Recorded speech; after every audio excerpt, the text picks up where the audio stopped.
Greetings, adventurers. This is DM Kurt, and I just spent the morning pounding fence posts. I'm about 15 miles away from the Bootleg Fire, a forest fire that, last I heard, was occupying about 530 square miles and growing. Now, for perspective, the city of Los Angeles only occupies 512 square miles. The state of Rhode Island is slightly over 1,000 square miles. Now, what do these handy things have to do with your D&D game? Because after all, this is a D&D channel. Well, natural disasters could be an occurrence in your D&D campaign on a infrequent basis. D&D rests on 3 pillars: combat, exploration, and role play. But a close fourth is puzzle solving, problem solving. So, a natural disaster is going to be something that can possibly kill your characters, but it can't simply be solved by stabbing it or fighting it with weapons. You have to come up with other things, other ways of solving your immediate problem. So, forest fires can travel at about 6 miles an hour through forests and 14 miles an hour across grasslands. You can double those speeds if it's going uphill at a grade of 10% or higher. So this is not something they can simply run away from too easily. They may have to come up with other ways of surviving it.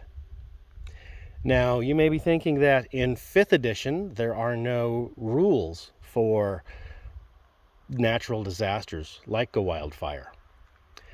And you may be right. I haven't found anything in 5th edition. However, back in 1st edition, Wilderness Survival Guide, that gave us some ideas. So, navigation through the wilderness is done off of survival checks nowadays. Those survival checks for navigation would be at disadvantage if you have a smoky haze where you have limited visibility.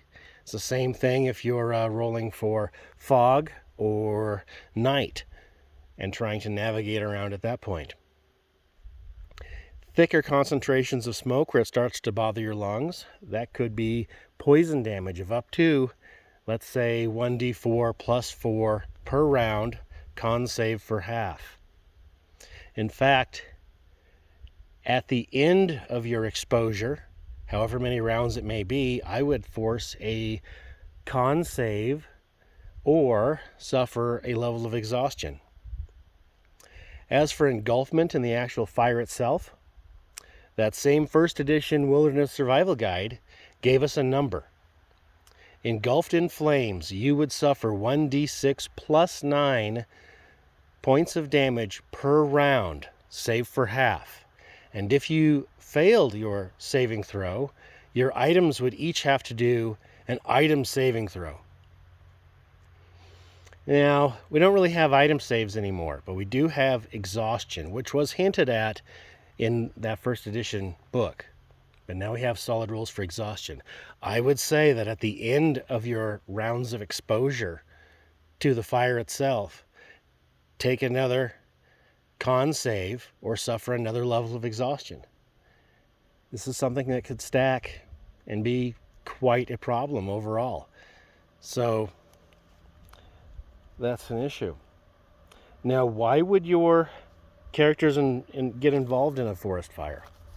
Well, 20% of wildfires are caused by natural phenomena like lightning strikes.